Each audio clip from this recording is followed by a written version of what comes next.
Assalamualaikum warahmatullahi wabarakatuh. Perkenalkan, nama saya Syifa Atika dari kelas R2 semester 6 jurusan Manajemen. Mata kuliah Bisnis Internasional dengan dosen pengampu Adisya Aramaya SPD MM.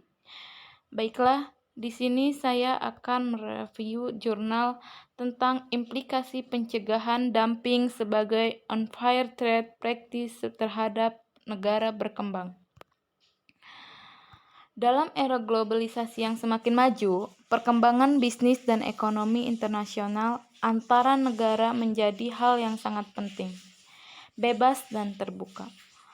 Proses dari globalisasi tersebut secara langsung dapat meningkatkan hubungan kerja sama dalam kegiatan ekspor dan impor, bahkan mempersatukan kegiatan ekonomi di seluruh dunia tanpa adanya batas-batas tertentu atau free trade.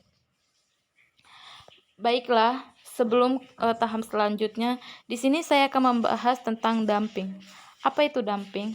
Dumping adalah kegiatan dagang yang dilakukan eksportir dengan menjual komoditi di pasar internasional dengan harga kurang dari nilai wajar atau lebih rendah dari harga barang tersebut di negara importir. Hal ini menyebabkan persaingan menjadi tidak sehat. Beberapa kebijakan pencegahan dumping lahir sebagai upaya untuk mengurangi kecurangan yang terjadi dalam praktek perdagangan. Namun, kebijakan-kebijakan tersebut sering disalahgunakan. Tidak jarang negara-negara maju melakukan proteksi untuk melindungi industri dalam negerinya. Selanjutnya, dampak positif dan dampak negatif dari kegiatan perdagangan internasional. Di sini saya akan menjelaskan tentang dampak negatif dari kegiatan perdagangan internasional. Yang pertama yaitu menghambat perkembangan industri dalam negeri bagi konsumen yang berorientasi pada barang impor yang menyebabkan masyarakat dari negara pengimpor menjadi konsumtif.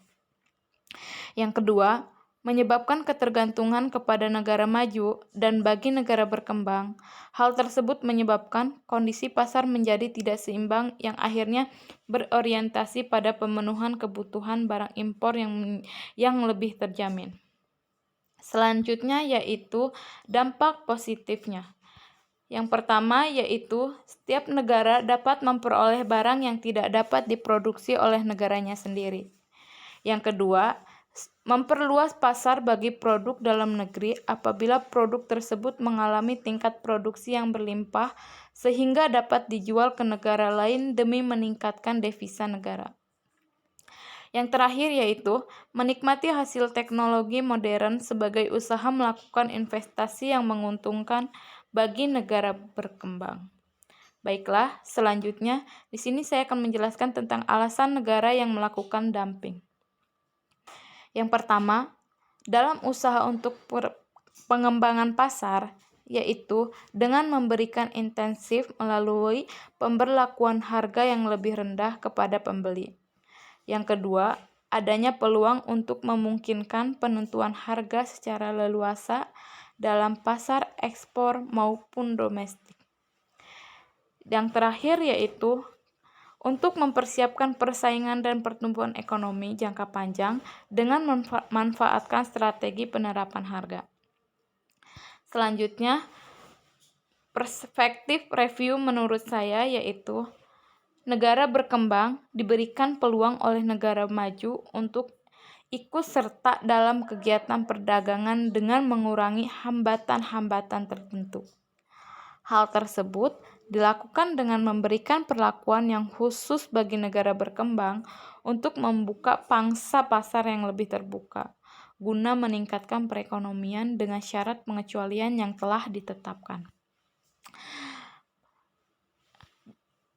Menurut saya, bagi negara berkembang, bersaing dengan negara maju memang merupakan hal yang sulit. Negara maju memiliki peranan penting dalam dunia perdagangan internasional dan juga sebagai pengendali pasar.